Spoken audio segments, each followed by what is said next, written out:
Hey, we're going to jump in here real quick right now because we've got Corey Feldman joining us live on the program. Good morning, Corey. How are you this morning? Good morning. I'm doing great, thanks. How are you? Well, I'm doing pretty good. You've got some new music out that we're here to talk about. Of course, I mentioned Corey Feldman's going to be on the show, and everybody's like, oh, man, yeah, I mean, you have had so much press all your life. Do you ever get tired of trying to explain things that happened and Yes, all the time. It would be nice to just be able to, stick to the creativity and be an artist. That would be a lot of fun. But, these days you don't really get away with that much. Too much sensationalism is based on the whole celebrity agenda and all of that, which is a shame, really, I think, because it takes away from the artistic process and also from, the fan appreciation of the art and the artists themselves.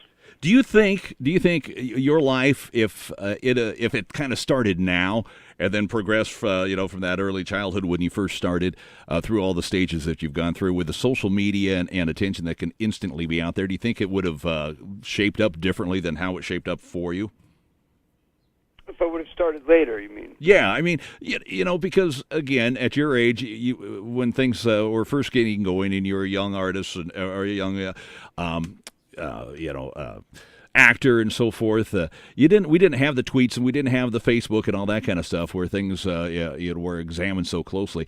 And so if that occurred today for you, do you think people might have been more aware of some of the challenges you were up against as a kid? Well, you certainly would have curbed a lot of the drama, that's for sure. Mm-hmm. But at the same time, you also would have probably gone, through a lot more at a much earlier time or a much younger age.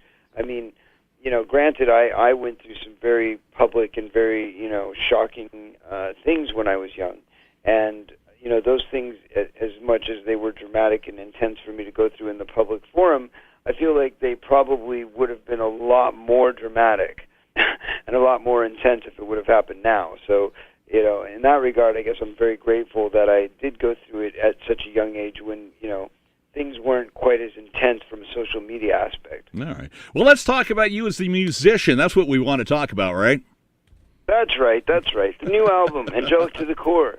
Have you heard it yet? I just got one sample that was sent to me, and I listened to that a little bit. The first thing that when it started off, and it was going, and I wondered to myself, I wondered if this was for the song called "Go For It."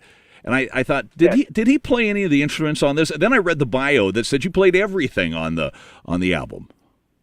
Well, not every song. There's certain songs that I do actually every actual instrument on the song. But then there's some songs where maybe I'll contribute just one thing or maybe nothing at all. It just really depends on the actual song. But as I said, it's a very big album. There's 22 songs on the album. So I'd say there's probably 4 or 5 songs where I actually play all the instruments by myself. And then there's, many more songs where we have incredible musicians, and I certainly don't consider myself one of them. I'm one of those guys that I'm very modest when it comes to my musicianship, but I'm more of a singer and a songwriter and, and a producer. But when it comes to the playing, I like to leave the really heavy stuff to the musicians. And I've been, very blessed in having a lineup of some of the greatest musicians alive, from Scott Page and John Caron from Pink Floyd and Toto and, Poet from the Black Eyed Peas and, everybody from, the hip-hop community, 5 generations of hip-hop, including Snoop Dogg and Fred Durst and Corrupt and, just all these amazing artists that came along. So I feel very blessed to have all of them, and I feel like we all did our part. How did so many of these relationships develop so that you could be a name dropper like you were for this album? By the way, the name of the album, Angelic Funkadelic. Did I say that right? Yeah, that is the name of the disc 1. Disc 1 is Angelic Funkadelic, and disc 2 is Angelic Rockadelic. But the overall album is called Angelic to the Core. Okay, there we go. And it's taken you 10 years to get this all together. It's not your first musical attempt here. This is actually not my first rodeo, my friend. Not my first rodeo. No. In fact, this is actually my 5th and 6th album, as it were, because it is a double album. But I've put out 2 prior solo albums and 2 albums with my band, which is called Truth Movement.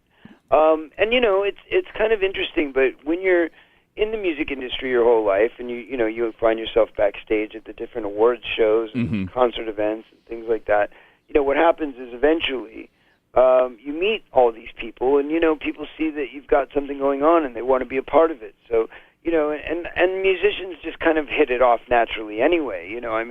There's been so many times where I could be in a room with like 20 producers, actors, people from the entertainment, from the film industry, and then like one rock star guy comes in, and me and him eventually immediately gravitate to each other.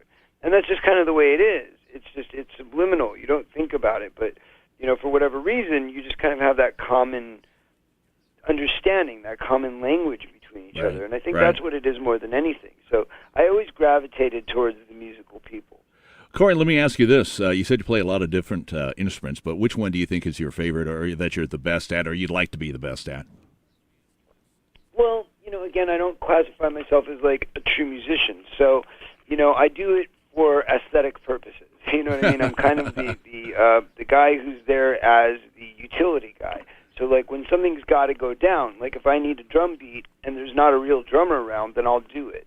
Or if there's not, a bass player around, then I can throw the bass part down. But I wouldn't, ever try to accomplish something really technical or something really complicated, because that's not the kind of player that I am. But that said, I think that I would say I probably play piano better than anything, because I play by ear, and I can also, really translate a great many instruments through the keyboard. So I can play bass on the keyboard, I can drum sequence through the keyboard, I can, play piano parts, or I can play flute parts or horn parts or whatever. So a lot of times I'll do that in the kind of beginning stages, and then we'll go back in and overdub it with the actual instrumentation. But in some cases, I will play the live drums, and I like playing live drums. I have drum sets in the house. I also have, a big baby grand in the house, and, about 10 different guitars. So I really kind of float around and, play whatever is needed, I guess, at that moment. Well, listen, I know we're running out of time, Corey Feldman. Anything left in your soul that wants to get you back on a big screen, small screen, or even maybe someday a stage? Oh, yeah, no, I'm still doing my movies, too. It's just I go back and forth between the two. So, I've now obviously taken a great deal of time out to do this album and get it finished.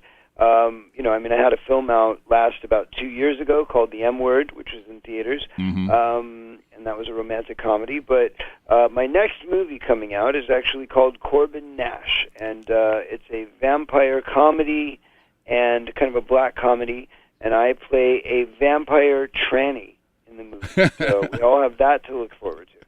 Corey Feldman, it's a pleasure talking to you. Enjoyed the work that you've put out all your life, and I like this music that you've got now.